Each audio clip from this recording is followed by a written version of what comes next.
Good morning to all of you, uh, respected participants. Today we have a very interesting webinar session on future electrification technologies and strategies for low carbon society in India. As all of you know that India is moving towards e-mobility, and let us try to see what are the factors which are affecting so that we have to move towards e-mobility. The first one being the climate change. So the global temperature increase has resulted in reduction in the use of fossil fuels and the associated emissions. Cutting its greenhouse gases emissions intensity by 33 to 35% by 2030 is a challenge. I think that is one of the commitment we have as a country. Then second point is rapid urbanization. So as you know that the urbanization is a very important component for the economic development, and it also stresses upon the energy and transport infrastructure, leading to the congestion and the pollution. So it has been observed that the electrical vehicles can improve that scenario by reducing the local concentration of pollutants in the cities. The third point why e-mobility would be important is on the advances in the renewable energy. Advances in wind and solar electricity generation technologies have drastically reduced their cost and introduced the possibility of clean, low carbon and inexpensive grids. Other factor is the data capture and analysis. So mobility has undergone a digital revolution. As you know that in every field the digital revolution is taking the front seat in terms of industry 4.0. In fact, it is also affecting the data capturing and analysis capabilities in the e-mobility area. And the most important thing I think the speaker of the day is going to explain to you is on the battery chemistry, which if anybody talks about e-mobility, people talk about first battery management only. So advances in battery technology has led to the higher energy densities, faster charging and reduced battery degradation from charging. And finally, the most important fact for the society is the energy security. As you know, the petrol, diesel and the CNG needed to fuel an internal combustion engine based on mobility system requires an extensively costly supply chain that is prone to disruption from weather, geopolitical events and the other. The solutions would be e-mobility. Today, actually, we have with us a very eminent person in the area. I think he will explain a whole lot of, gives a holistic approach of this electrification technologies and how exactly you can try to reduce the carbon. So he's none other than Raju Ketkale, Deputy Managing Director of Toyota Kirloskar Motors. So it's my pleasure to introduce him to the audience and to the participants who are online. Raju Ketkale is an industry veteran with a rich experience over 29 years in varied roles. He started his TKM journey in 1998, before which he served in Kirloskar Oil Engines Limited, Pune. Ketkale was also a project leader for establishing and constructing second plant with 2,10,000 capacity, project leader for Toyota Suzuki Alliance and responsible for localizing hybrid systems in India by utilizing Indian suppliers and strong promoter of Make in India. Ketkale has also served as country manager heading project at Toyota Kirloskar, Toyota Motor, Asia Pacific Engineering and Manufacturing, Thailand. So he is as an environmental director. In fact, recently I visited. He has done a lot of work and is an initiator in TKM. And as an environmental director, driving Toyota 2050 environmental challenges. So we are still thinking of 2030, but already Toyota is looking at 2050. Environmental challenges to make sustainable operations in making TKM could reduce 88% carbon dioxide, 89% fresh water consumption. So generated 88% plus green power for operations through solar, wind power, developed 25 acres eco zone. It's very interesting. I think given a chance, all of us have to see that and try to implement in our own places. He has created a 25-acre eco zone inside KM campus. He has received 2015 National Award for Construction Excellence Indian engineering industries. So with this note and a brief introduction about Raju Ketkale, this is Dr. Subramanya, who is heading the BCIC Industry Institute Interface, and as a part of the webinar series, we have organized this lecture from Raju Ketkale. And this series will continue with newer technologies which would be helpful for the faculty members, students, the researchers, and also the industrial professionals who would like to take this area. So with this note, once again thanking BCIC for giving us an opportunity to share the thoughts of the different experts in the field. I have got only some ground rules, like say I request all of you to please mute audio and video so that there will be better clarity in the audio video of the speaker. And I also request you can put the questions in the chat box and we'll take the questions at the end when once the speech is over. I am sure that Raju Ketkale is taking around 40 to 45 minutes of his lecture and gives the holistic perspective on the electrification technologies. And afterwards, you can have the question answer session. So with this, let me welcome Raju Ketkale on behalf of BCIC 3I committee. And over to you, sir, for an interesting lecture which we are looking for. Thank you very much. Yeah, thank you very much, Dr. Subramaniam, for a nice introduction and also setting the context. Also, I thank BCIC for giving me this opportunity. I thank each and everyone today for joining this very interesting subject. So, what I'll try to do today is basically I'll try to cover the big picture of the electrification technologies. So, normally when we discuss, anywhere electrification means we always think about the battery electric vehicle. But around the world, there are many technologies available for the electrifying the vehicles. So today I will take through this presentation where I will mainly cover 4 technologies. Okay, and there is a merit demerit of each technology. And through this, I will run through this very holistic presentation of electrification technologies and what kind of strategy which is required for the low carbon society in India. So let me start that. Just I come from the Toyota Chrysler Motors, so and as everybody knows that we have 2 plants of 3,10,000 capacity at Biddi here only. So these are the products in plant 1, plant 2, and of course we also we import and sell, and we also do export some products and also parts and components from across the globe. So this is the main content of my presentation. So of course I will explain the background concept of Toyota electrification, then core technology, hybrid, fuel cell, Toyota global experience, and then how it is applicable to India electrification perspective and strategies, and how we can do make in India in this area. And then also there is some experience of global electrification, which is very good learning experience for us and summary. So as you see the big picture, so around big transformation once a century currently. So this is a big opportunity for the new value creation and business expansion in the form of electrification or connected cars or autonomous driving. So if you see the future by 2050, so population and vehicle growth is mainly happening in the emerging market, Asia and Africa. So especially in Asia, Indian opportunity increased by 3-fold. So you can see there is a big opportunity to expand. So a vehicle as well as electrification opportunity is there. Of course, everybody knows this. There are global issues, energy security, pollution, and global warming. As Dr. Subramanian also told very clearly this. So thinking way, as the India point of view, CO2 emission reduction is must. But I think what is important, 360-degree approach for product, technology, and infrastructure is the key. So in engine point of view, you should bring the new engine technology. As you know, already India introduced the Euro 6, and also there are many alternative fuels, and especially CNG is very popular in India. So this is also actually helping into CO2 reduction. At the same time, develop electrification of 2-wheeler, 3-wheeler, and 4-wheeler. So all kind of technology, and of course it is all products we are covering in this area. Coming to Toyota, so Toyota has made very clearly declared in 14th October 2015 by our chairman Uchiyamada-san. We have taken the 6 challenges. So 3 challenges for the achieving the zero, and 3 challenges for contribution to the environment. So out of these 3 challenges, one is by 2050, 90% of new vehicle will reduce the emission to the zero CO2, 90% of the vehicle.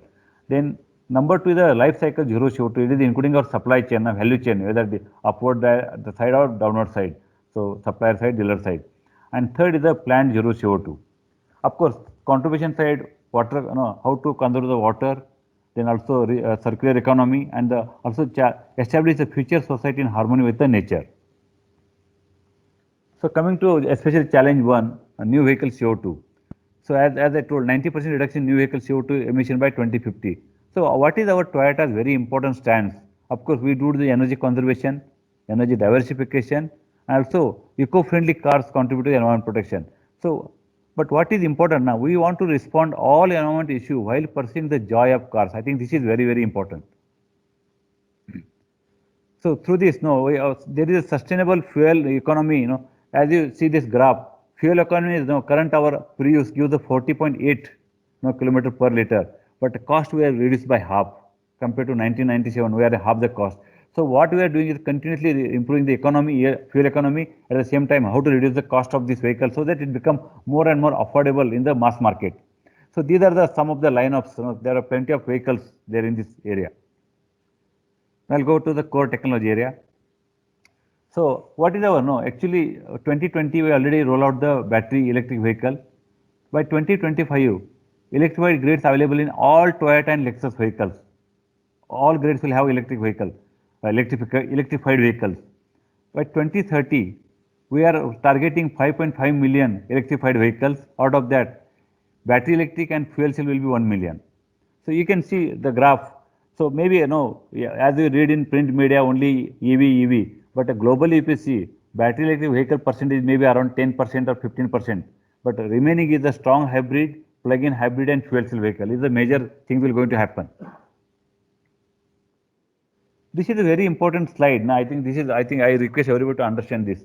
These are the different technologies. The first is of course first vehicle CNG and ethanol, that is already conventional vehicle you can see currently. If you see other strong hybrid, plug-in hybrid, battery electric and fuel cell, these are the four technologies are there. What is fundamentally very good thing is core component, motor, battery and inverter are the common in this all vehicles. This is the common core components. So these three components plus engine is a strong hybrid. This core component plus engine plus if you have external charging facility, that becomes a plug-in hybrid. Then if no engine is the only charging facility is the battery electric vehicle, and three core component plus fuel cell and the charging hydrogen tank is a fuel cell vehicle. So this is very easy to understand what is this technology in short. So these are the something little technical information. So there is a battery pack, there is a power control unit, okay, and also there is a motor and generator. So simultaneously what we are trying to do in the last two decades, we are now achieving small size, lightweight, high performance and low cost and high quality. This is our focus on the hybrid electric vehicle. So you can see here basically. So in case of hybrid vehicle, what is the difference is battery pack is around 2 kilowatt. Okay. Then we have PCU which consists of boost converter, generator inverter and motor inverter, and of course there is a transaxial with a generator and motor. So in in hybrid electric vehicle, these three core components, what we say, so this costs around 1.5 to 2 lakh rupees currently. Coming to plug-in hybrid, what happens? Everything is same. One is the external, there is the external battery charging facilities available, and battery become, instead of 2 kilowatt, it becomes 8 kilowatt. So within city, maybe you can, see, hybrid electric maybe around 2 kilometer we can run. But this will maybe within city, we can run around 60 kilometer with a 8 kilowatt battery. But however, cost becomes 2.5 lakh to 3 lakh with current estimation. So this is a plug-in hybrid. Coming to battery electric vehicle, what happens? There is no engine. So there is only motor inverter, motor and of course PCU. But battery size become from the 18 kilowatt to 60 kilowatt depend on the size of vehicle, whether it is a sedan or premium. So this is the what. So only battery cost become minimum 3 lakh to 11 lakh. And most of the battery, till we import from we don't have any in India. There is no battery manufacturing at this moment. The vehicle which is available in TKM also, so very small electric vehicle, we say EQ. So what is the interesting point now? You can see that battery we use from the hybrid, motor is from the crown vehicle, and power control unit is only dedicated to this. So this is one good advantage is technology itself is core technology itself is a common. So we can utilize this technology, any of this kind of vehicle. Now a little more discuss about the strong hybrid electric vehicle. Of course, this maybe I can show the video. I think that will help everybody to understand.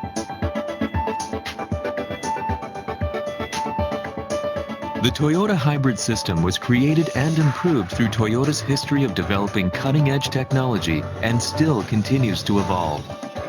This system's greatest strength is the way in which it continuously monitors the battery level and responds to driving conditions without the driver being aware. The result is seamless control for maximum driving efficiency at all times. Hybrid systems create driving force with both an engine and a motor, combined with parts such as a generator and a hybrid battery.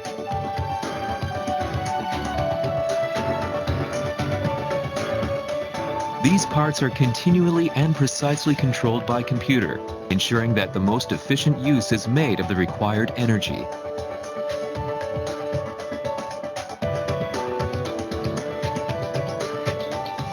Toyota's unique hybrid system performs continual adjustments to provide the optimal amount of energy depending on the situation.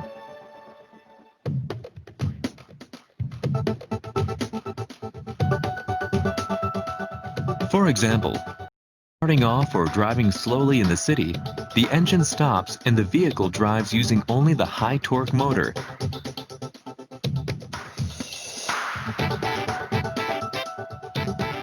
Furthermore, when driving up a hill or under heavy acceleration, the motor and engine work together to deliver strong driving power. When traveling at a steady speed, the motor assists the engine so that it can maintain optimal engine speed while also simultaneously charging the hybrid battery.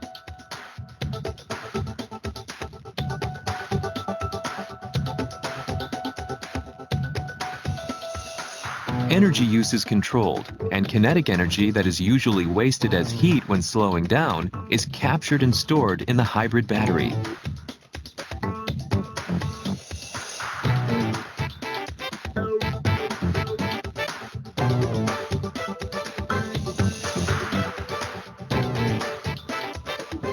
The stored energy is then used to drive the motor, allowing the vehicle to operate on this power alone like an electric vehicle.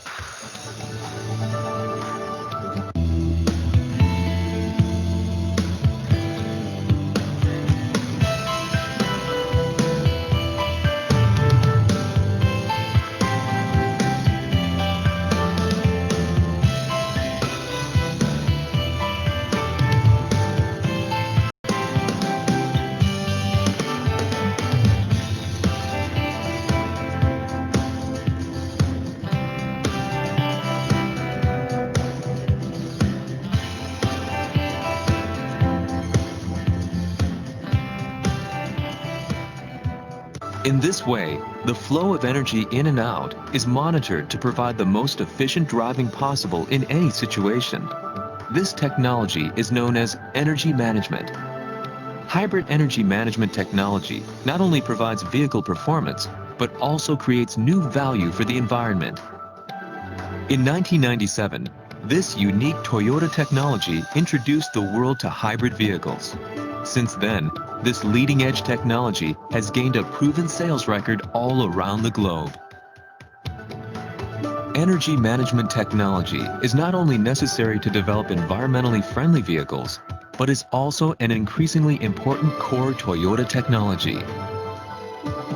This technology is one way in which Toyota hopes to expand environmental harmony from the coexistence between people and vehicles to home and vehicles, and all the way to society and vehicles.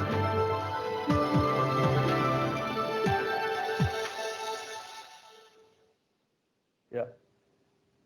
So I think everybody understands. It's very easy to understand. So during acceleration, now we use the battery, 2 kilowatt battery power, and so that we take the optimum power of the optimally we run the engine. Okay, so this is how this cycle now.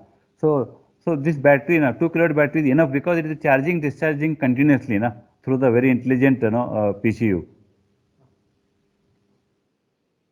So this is how why the hybrid vehicle fuel efficiency is very high, because regenerative braking, it is the charging, idling, stop, EV driving mode, and engine improvement. So this all contribute to the almost 50% of the fuel efficiency improvement. In fact, when actually when it's on the road, it takes the polluted air and it gives a clean air. And it is like cleaning machine. It works like a cleaning machine. Okay. So very interesting. I one study last year we did in the Delhi. One Camry hybrid and one Camry conventional vehicle we run in the same road. Okay, for certain almost around 9 days. So you can see this around 61 kilometers we run every day, and this is the timing, na. And of course this has a good road, traffic, heavy traffic, all kind of conditions were there. So what we could understand, so this driving condition now, so idling time was 15%, and you can see here battery running was 80%. So this hybrid vehicle inside the city, because of the traffic, almost 60% is run as a battery electric vehicle. This is very interesting output we got. So especially for the all congested cities, big cities, hybrid vehicle is nothing but it is a kind of battery electric vehicle only. So that is one good good merit we got from this. And at the same time, there is no charging facility required, na. So it's the self charging, means engine charging.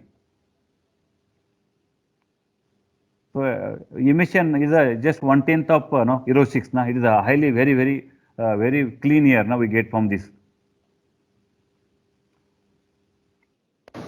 I'll just I don't have time. So yeah, so continuously we are improving this technology and fuel efficiency. So latest vehicle gives 40.8 km per liter. So these vehicles are very popular in other markets, especially Europe. A hybrid vehicle is very popular. So around 40% market share is from the hybrid vehicle in the Europe. I'll introduce one more technology, that. So this is also, you can see again here, three components are common. Only what is adding is the fuel cell stack as well as the high pressure H2.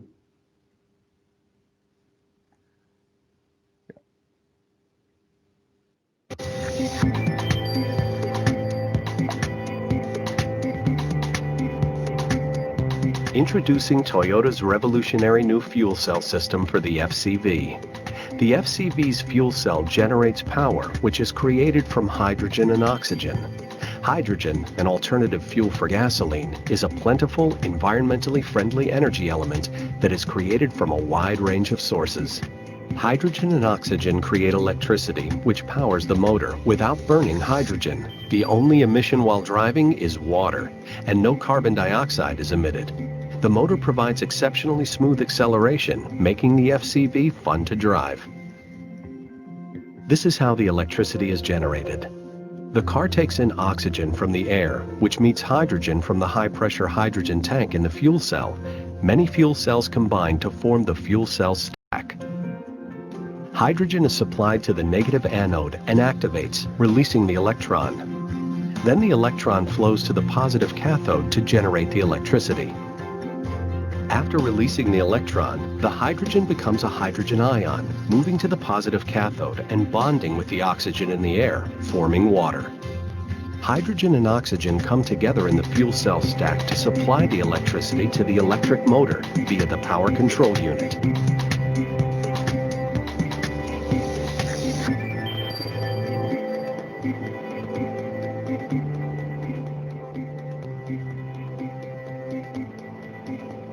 The fuel cell unit in the FCV generates over 100 kilowatts of its own electricity, operating at 3.1 kilowatts per liter of output power density. The high-pressure hydrogen tank contains 5.7 watts per cent, which is a world-class feature. Leveraging Toyota's hybrid vehicle technology, the power control unit manages the fuel cell output power and battery power with detailed precision. This innovative FC unit and HV technology combination makes the Toyota fuel cell system. It takes approximately 3 minutes to refuel the hydrogen, just like fueling a gasoline car, and much faster than an EV car.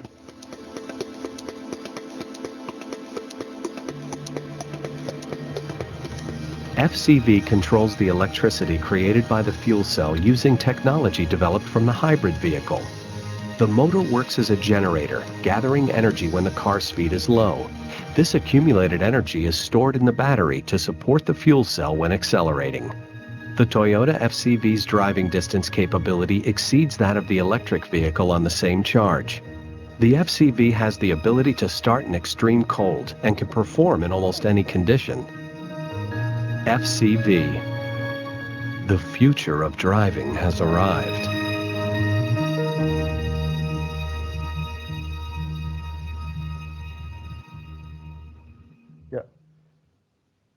So this is a very matured technology, and it is already commercialized in California and Japan. So already we are now selling these vehicles.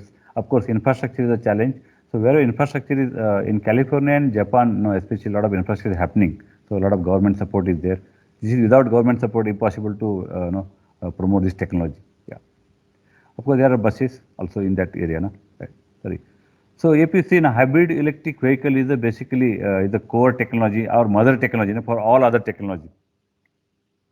So far, now Toyota sold 14 million units and reduced 113 million tons of CO2 and 42 million kiloliters of the fuel saving through these technologies. So we have so far 14 million electric vehicles were sold. Electric means including hybrid, all kind of electrified vehicles. So around 4,500 people now we have there are R&D engineers. So it's huge HRD happened in this area. And with last 2 decades we could improve the output by 400%. Whether weight, volume, energy loss, all areas now we really it's our very core R&D people are working continuously on this area.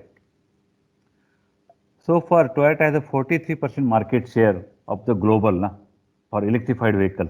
So hybrid, plug-in hybrid and fuel cell vehicles. Of course, this is a comparison. It's okay. I think everybody can understand this.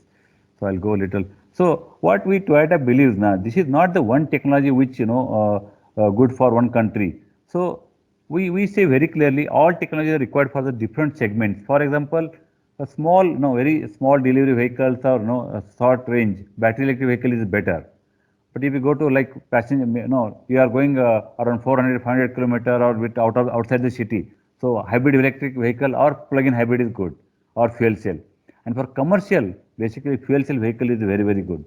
So especially commercial area, it can replace the diesel and petrol. Now I'll just tell about the how if you look through the India's perspective, how it looks. Okay. As you know, India has already taken the targets of 10% reduction of the oil imports by 2022 and 30% reduction of air pollution by 2024. And we have also committed 35% emission reduction by 2030. And manufacturing, we are also manufacturing leadership. So it's 100 million new jobs, is our one of the target. So India has to move towards electrification with a sustained manufacturing growth. Of course, EV is suitable for the local pollution reduction. So shifting to renewable energy or battery manufacturing is a key. So what is our current condition? Of course, India requires always affordable mobility. It's a very cost sensitive market. And if you see the right side of the graph, so currently what are the EV cost? You see battery cost is a 50%. And unfortunately battery now localization is not there. And also we need 50 gigawatt plant with a 30,000 crore. If you want to make 50 kilowatt battery investment, we need around 30,000 crore investment. So it is a very high investment sensitive area. So what is so if you see the India's strength, so if you see currently 99.9% IC engines vehicles sold in the India is less than 0.1%. So you see last year around 4,000 electric vehicle, battery electric vehicles sold in our country. If you see the revenue point of view, 50% revenue come from the ICE, okay, internal combustion engines. Employment 60% from this area, and we do export 45%. Okay, and there is already huge investment happen for BS6 oil company around 300 million, and as the OEMs we have done around 300 million, including our component manufacturing companies. So this is so we have to get return of this, and India's strength is basically ICE engine. Last 6 to 7 decades, where huge investment happened in the human development in this area, and that is the strength today. Forging, casting area, we are the globally #1 in the SIM as well as in the quality. If you want to go to EV, I think what happened, this is the current ecosystem. Now we have 69,000 fuel station, 10 manpower, everything is available for the ICE engine point of view. But if you directly switch over to the EV, what happened? You can see, I just given on table here, raw material processing, we are, China and US, they have all these things, separate manufacturing, cathode manufacturing, electrode manufacturing, but India, nothing is there. So we have to disrupt everything and we have to start, this is a totally new ecosystem we have to develop. Okay, so of course, as an Indian, I think technological agnostic approach will support the achievement of national objective without disrupting. So this is a very good comparison. Now, if you see the national objective, customer acceptance and industry, very simple comparison is there. So what happened to national objective? What happened to customer acceptance? You can see hybrid, it's really far better than any other technology for the country point of view. For example, now if you see, if you electrification approach now, so if you only go purely, ICE to the EV 30%. So till of course we can do some improvement, no doubt. But if you what we are trying to say now, we no need to stop battery electric vehicle in this country. Now we should promote that, no doubt. Especially in cities, it is very important. But 70% which are ICE engine, why not convert to hybrid electric vehicle? If you convert that, there is a huge, 3,50,000 crore of the fuel saving we can do, and almost 121 million tons of CO2 we can do just by converting the 70% vehicles to the hybrid electric vehicles. And till we can continue with the battery electric vehicle 30%. This is what this is what we are discussing with currently with the government of India. Okay, so what is another advantage now? See, we are also trying to localize. If you see the transaxial portion, now it is like engine. So actually, we are working on this, along with our company, TCAP and TI. This whole system, Toyota hybrid system, we are localizing. And I'll tell you, we could really get very good supply base in India, where it will really promote the investment, also recruit employment, and also it will contribute to the economy. So this is one very clear direction is there for the hybrid electric vehicle. Similarly, battery, of course, we can other than raw material, we can localize everything here. Yeah, similarly, power control unit. So in short, see, national objective. Now I think what is most important is use current IC engine ecosystem, sustain employment and economic activity, develop EV core component technology, human resources and industry. Third, increase the electric vehicle penetration due to the customer acceptance and accumulate values for early localization. So if you promote strong hybrid, these three core components become the very common core components. We can really start manufacturing that for battery electric vehicle as well as fuel cell vehicle. So what as a Toyota, what we are trying to do? Of course, this needs a scale. So as you all know that Toyota and Suzuki has an alliance now. So what we are trying to do? So if you alliance, we will have a 55% of the market share. So we can bring good volume. With this good volume, we can localize transaxial and whole Toyota hybrid system in India. And I think that so that we can reduce the cost of the vehicle, cost of the system, as well as it become the good ecosystem for the battery as well as fuel cell vehicle in the future. Globally, what happened? If you see globally everywhere, other than China, okay, everywhere it is a hybrid electric vehicle they are strongly promoting because basically don't need the infrastructure. So it quickly we can go for the CO2 reduction as well as fuel consumption reduction. And customer acceptance point of view, it's very good actually, a hybrid electric vehicle. So there is especially Japan case, you can see that there is a huge reduction in the CO2, and though there is a huge increase in the vehicle population. Of course, our biggest challenge is the tax structure. Currently, hybrid attracts almost same level of tax now, just 5% reduction. Even Camry hybrid, has a 43% GST. It's very high. Globally, nowhere more than 20%, and of course, in US and Japan, it is less than 10%. In summary, of course, so electrification of IC engine is the top priority for the country and state through the hybrid electric vehicles. Okay. The only reason is protect current strength of IC engine ecosystem in state and the country, bring new skill, knowledge, investment in the future technologies. Second, self-charging hybrid vehicles runs more than 50% time in the city as a EV mode. So it drastically helps to reduce the pollution without providing infrastructure of charging. Third, cost reduction by creating sustainable locally manufacturing core components by aggregation of the demand by fiscal and policy support for the XEV. Fourth, technology cost need government support to all technology to make accessible for the customers. So appropriate GST for eco-friendly vehicles to popularize and scale up. I think this is a very key. Especially Karnataka needs electric vehicle policy, including hybrid electric vehicle, to support existing strong IC engine ecosystem and ensure additional investment, new technology and employment. Roughly, Toyota itself is we are planning to invest around 5,000 crore in this area. So next 2 years, next our almost all products are hybrid electric vehicle. with the state for the hydrogen fuel cell vehicle as the pilot projects. So thank you very much. This I just try to give the big picture of the all electrified technologies. So now I am open for the any question and answer question. Thank you very much. So thank you, sir. It was a nice summary of what is happening in this field.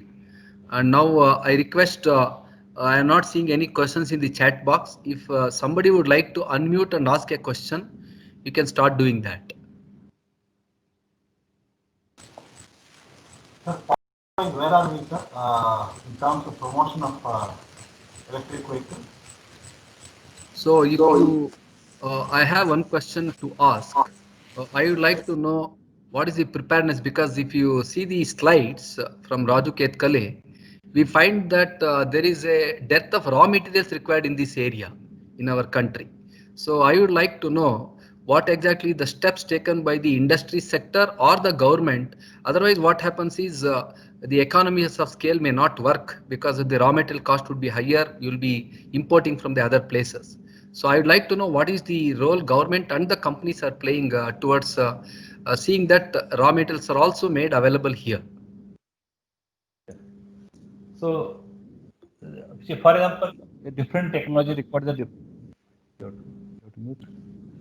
different technology requires the echo ಬರ್ತಾ ಇದೆ. Some echo is coming. Sorry, 1 minute. Okay, yeah. Sorry, if you ask, each technology has a different kind of requirement. So I'll just come from the hybrid electric vehicle. So hybrid electric vehicle, now basically transaxial motor generator and this all area, we have very good ecosystem in India. So it is just extension of the IC engine ecosystem. So no issue. And battery requirement is only 2 kilowatt battery in this area. So currently, of course, we are planning to assemble this battery in India. Of course, raw material has to come from Japan, as in the form of cell, or in the form of raw material from the China. So these are the things which are happening. So we are also putting here the battery assembly plant at this moment with the collaboration with Suzuki. So of course, at this moment, if you go to battery electric vehicle, so as you know, the minimum kilowatt required battery is 8 kilowatt to 20 kilowatt or more than up to 60 kilowatt basically. So depending on the size of the vehicle. So biggest challenge currently battery electric vehicle is 60% of the raw material is imported and mostly coming from the China, who are the making today electric vehicle in India, battery electric vehicle. So they're all import is coming from China or some part of PCU or other area. So yeah, government now currently made very good ecosystem for the battery electric vehicle. So there is almost no GST for the battery electric, 5% is only GST, and there is a strong promotion of the battery manufacturing in India. So surely there are some companies are approaching, but currently issue is scale is not there now. Especially there is no very clear market, because as you know, last year we sold only 4,000 vehicle. So with the 4,000 vehicle, nobody can do 20,000 crore investment, 30,000 crore investment. So government trying to push many ideas. So one good thing is now right now happening is in India, two-wheeler and three-wheeler battery electric vehicle, there is strong promotion based on this policy, and there is a very good economic activity happening in the three-wheeler. Ideally, three-wheeler can become 100% battery electric vehicle going forward, and two-wheelers also in cities. So these two areas can generate some demand for the battery electric vehicle, battery. And with this condition, hopefully going forward, now maybe down the line, 2 or 3 years down the line, maybe 1 or 2 company can start electric battery manufacturing in India. But start with the assembly. I think this is one of the key strategy. I think most of the manufacturer has start with the assembly of battery and then start the localization of the cell. This is what. And another point, now by 2025, there is a huge change is going to happen in the battery technology. There are many different kind of batteries are coming in the market. So that is also one of the reason there is a lot of hesitation in the investment. But hopefully, some kind of activity will start in future. I am Karans here from Indo-Japan So Chamber. there is one more information that recently Karnataka has launched a policy for promotion of electric vehicles. So if you can just tell us what are the advantages company is going to get if these policies for the electric vehicle companies, because initially what happens in any technology, there will be a lot of capital investment. So does the policy highlight any such thing, the benefits given to the companies? I would like to. Yeah, yeah. Of course, Karnataka also, already declared the, battery electric vehicle policy, and there is some, there is some tax benefit or there is some tax holidays for the investment of the, battery and the some auxiliary parts of the battery. In fact, there is a one very near to Bangalore. They have making on the, industrial park dedicated for the battery electric vehicles, especially two-wheelers and also battery component manufacturing. So I think there is a very good policy by the Karnataka government, and there are many people, especially two-wheeler industry is very and three-wheeler industry is very keenly, they participating. But as I told, four-wheeler there is a limitation. So till four-wheeler is, it will take some time to get get the good scale and also also cost competitiveness in the battery electric vehicle. So, but of course, we can follow two-wheeler and three-wheeler and going after 5 years down the line, I think it is possible. But I think Kannada government also equally done very good policy for the battery electric vehicle. Raju-san, this Yes. is Karan from Indo-Japan Chamber. Can I Yes, ask sir. you a question? Are there any other? Yes, sir. Yeah, what is the reason the government of India is not giving the proper attention to hybrid, but only pushing the electric, and with 45% duty, which is absurd? Mm. What is that we can do? What is their objection? I know Mm. it's a little political, but can you Yeah. make a point by which all, especially the principal from RV, they can help in talking to government to understand the real benefit of hybrid, which will also make a lot of difference to the Karnataka expansion of Toyota, which we have been talking. Can you help Raju-san to Yeah. give some idea? Although very big question, but 45% duty is absurd. We all know that. Yeah. I'm sorry about the strong words. Yeah. Yes. So, sir, I'll tell you, it is not that government do not understand. I'll tell you, last 2 years personally, I'm involved, with the government of India, MOTH, all kind of departments. I work. I went and presented to Mr. Piyush Goyal, Mr. Gadkari, and we actually physically, we shown them fuel cell vehicle and hybrid vehicle, also battery electric vehicle. I took all 4 vehicles to the ministry, and different ministers they have driven this vehicle. Okay, I'll tell you there are 2-3 aspects are there. Why government hesitation is there? Government think that end point now is basically they are thinking India is going towards a renewable energy.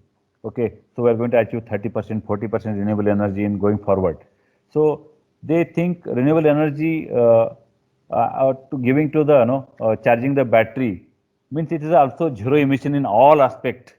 So principally we understand that point, na?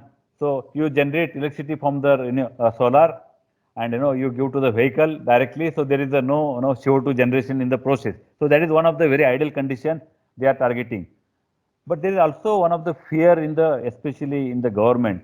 If you promote hybrid electric vehicle, okay, then maybe nobody will go to the battery electric vehicle because there is no infrastructure, there is no cost is very high, and no OEM make the money out of this. So we try to push battery electric vehicle by the regulation and by developing some good ecosystem, especially like taxes and that kind of things. So this is what they are thinking. But technically, I'll tell you, they understand hybrid electric vehicle is very good, fuel cell vehicle is very good for our country. So they understand, but my understanding, same thing happened with China also. First 10 years, China also did same mistake. But of course, they could see advantage of China was raw material. They have a backward integration 100% for the all raw material available in the China, and even globally they acquired all the this all material. Wherever the mines are there, they acquired by China. So China could do last 10 years, but even China also, after 10 years, they could penetrate only 2 to 3% of the vehicle in the battery electric vehicle in China. So now last year China changed the policy. Now they opened this all kind of support system for the hybrid electric vehicle, and now in China it is very good growth is happening. Maybe I think India also may have to learn from this process. We are trying hard, I joined Maruti is there, Honda is there, we all hybrid technologies are there, but frankly, little, there is a lobby issue and there is little, it's very, very complex. As you know, our country is very complex system. So we have many challenges. So we are also trying to use the government of Karnataka, and now they are going to bring the hybrid policy in Karnataka. Since we are investing in Karnataka, so maybe Karnataka will start first. There is going to be some tax reduction for the hybrid vehicle in Karnataka in going forward. Na? So through this process, I think we can go forward. BCIC itself is helping very big way to take this all presentations and this all information to the government of Karnataka and try to stimulate the very good policies for this. I think it's a matter of time. I believe it will it will happen. But from our side, where we are going every nook and corner to explain this. Good luck. Good luck to you, sir. Good luck. Thank you. Thank you. Thank you, Mr. Kant.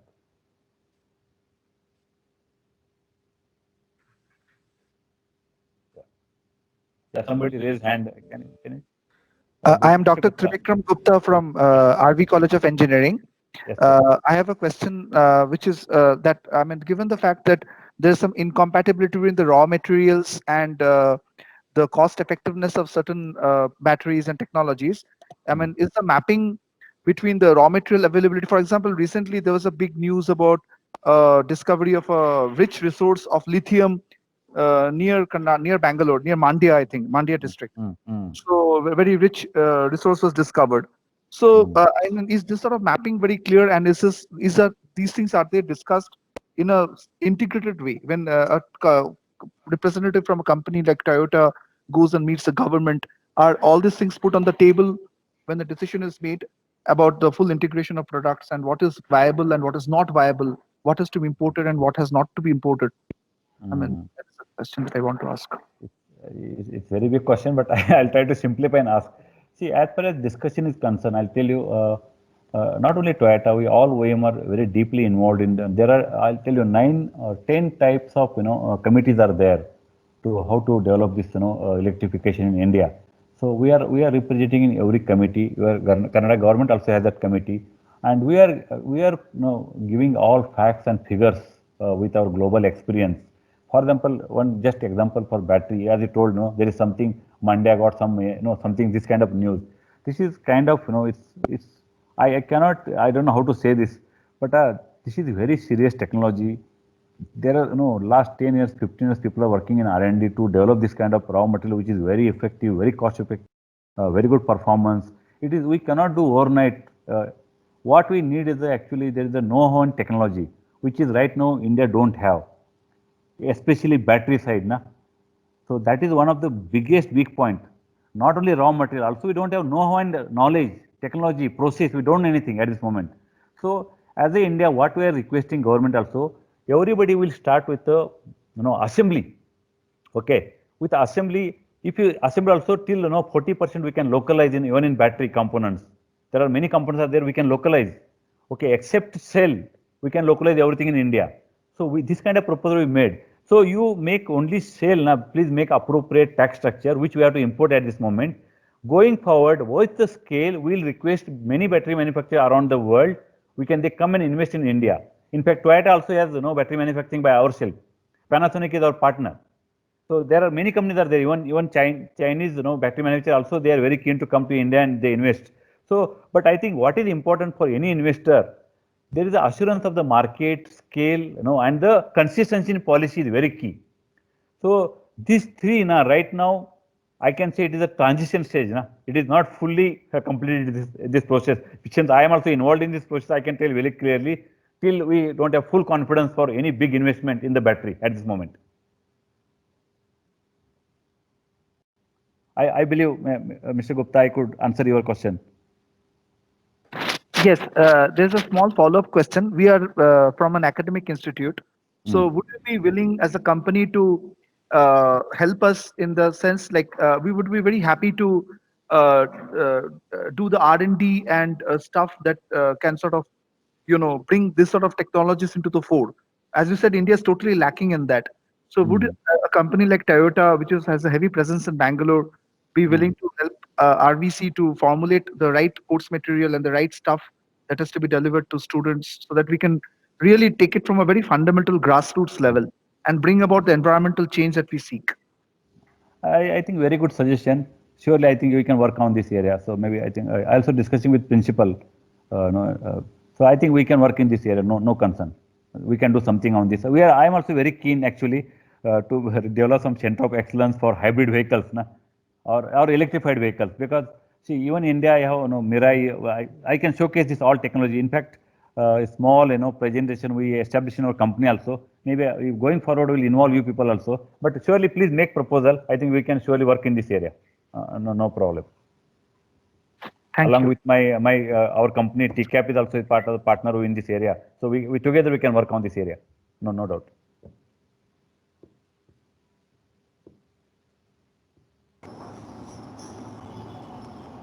Sir, I have a point.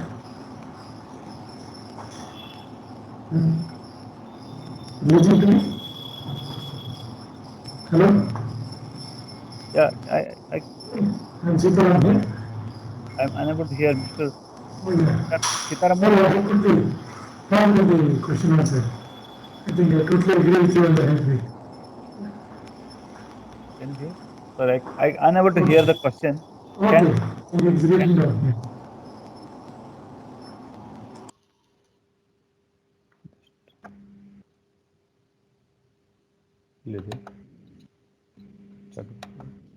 Sir, you can put the question in the chat box.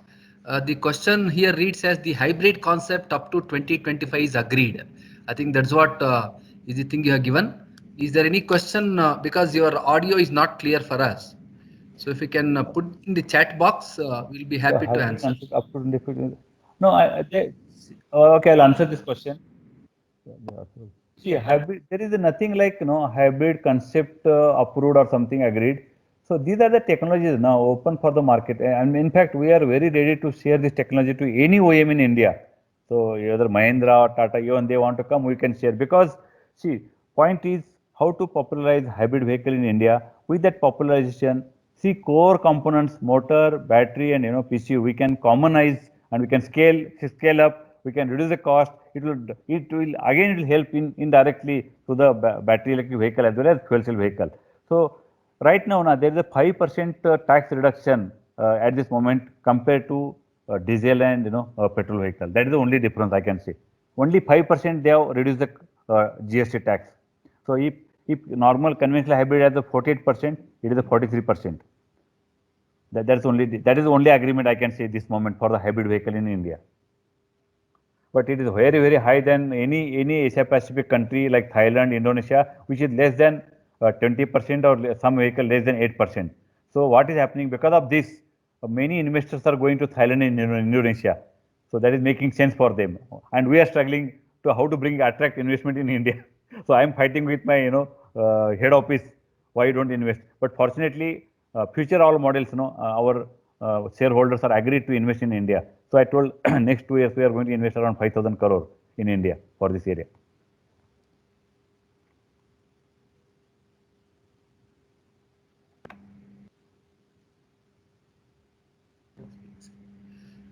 So I hope there are no more questions. So if there are no questions, so I take this opportunity to thank Raju Ketkale for sharing a wonderful thoughts and what exactly is going on, because people in our country are thinking e-mobility is a new area. Actually, it is not new area according to him. He has seen this has there in other countries for quite some time. But only thing is the implementation under Indian conditions and with Indian policies may be new. So keeping that in mind, we feel that these discussions will continue over e-mobility, and he will be very happy to associate with any of the researchers, students, or the faculty members to work in this area. And through BCIC, definitely we can organize some more series of lectures, because he was telling today has given the overall picture of all the things. But if you go into each technology, I'm sure that there will be a lot of things to learn for the students, faculty, researchers, and the industrialists. So, keeping this in mind, I think there is one more question on I'll what. answer that. So I'll just answer one more question which I just saw in the chat box. What is the incentive required for the promotion of electric vehicles for increasing share of electric vehicles among Indian consumers? See, I'll just one thing I'll just try to share here. See, when you say electric vehicle, I think you should say very clearly battery electric vehicle or hybrid electric vehicle. For battery electric vehicle, I think government done enough. They have done the 5% GST I think with that, I think consumer can can really buy this vehicle. Only why consumer is not buying because of infrastructure issue of the charging or the cost of vehicle itself. But what we are requesting for hybrid electric vehicle is currently we are requesting for the large vehicles 28% GST, means there is a 15% cess additional charges are there for all this vehicle. We are asking don't take that additional cess. You make the normal 28% GST for the hybrid electric vehicle for the large vehicles above 1.5 liter. Below 1.5 liter, we are requesting 18%. Means the normal taxes we are requesting. We are not asking 5% or 0.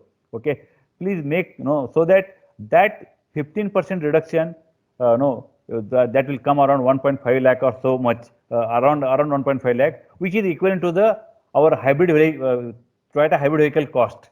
So it will become the reasonable vehicle for him to buy. At the same time, it will reduce the fuel consumption and also it will reduce the pollution. I think this is a big advantage as a country, as a society we can get. So this is what we are negotiating with the government. So 28% for the above 1.5 liter and 18% for below 1.5 liter. We are not asking anything 0 or nothing. No other investment incentive we are asking to the government. Yeah, please.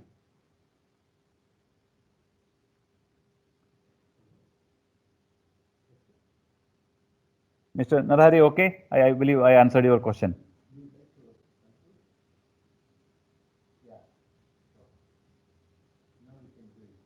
Thank you. Shall we close? Yeah.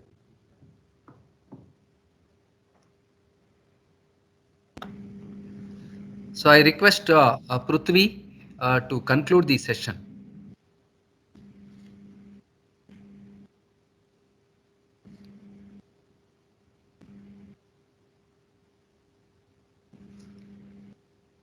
Prithvi, you are there? I hope you are there. Rupa is there. Rupa is there. Is there?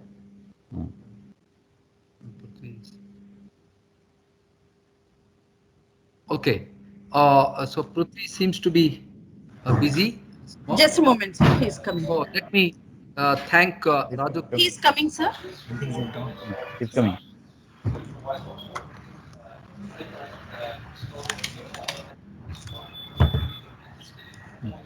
Sir, on behalf of the Bangalore Chamber of Industry and Commerce, we would like to thank Speaker Mr. Raju Ketkele-san for his wonderful presentation that he has made on this electrification of the battery operated hybrid vehicles. And also this committee, this has been organized under the aegis of 3I, the Industry Institute Interface, which has really brought a lot of clarity and has thrown open to all our members, like how we could look at these hybrid electric vehicles. I'd like to especially thank also Subramanian sir for taking this initiative on behalf of the chamber to take this forward. And also like to share that tomorrow also we have this 3I expert committee's session. I request Professor Subramanian to kindly brief on that also, so that we will expect a good participation from that also. Yeah. So Thank actually through our committee, 3I committee, one of the colleges called Bangalore Institute of Technology are organizing a faculty development program for the faculty for a 1-week program. So tomorrow Sanjay Grover and myself will be talking for 1.5 hours on how to do consulting. In fact, they wanted something on the skills needed to do consulting by the faculty and the students for the industries. So we will be highlighting on what are the skill sets needed for the faculty to do the industrial consulting. So that is the topic for tomorrow. Hope faculty over here, it may be helpful to you also, and you can participate. I think BCIC will send the link, and if somebody is not getting the link, I think you can just email it to us so that we'll be in a position to send the link to all of you, and you can participate even in that also. So with this, so let us close the session. Once again, thanking on behalf of the 3I committee of BCIC, also thanking Rupa and Prithvi for organizing this and providing the online platform for all of us. Thanking all the participants, mainly the faculty members I could see. So let us take it forward, and this is a new technology. As Trivikram Gupta was telling, that if you want to do a course on e-mobility, I think Raju Ketkele sir would be very, very happy to associate with us, and let us take it forward so that even we can also talk to the university to introduce as a course. so that all the colleges can implement this as a course and then as a lab. That will be helpful to the students even for the employment in the future. So once again, thanking all of you for active participation. Thank you very much. We'll see you once again in the webinar series from time to time. Thank you once. Thank you very much. Thank you, everyone. Thank you all, sir.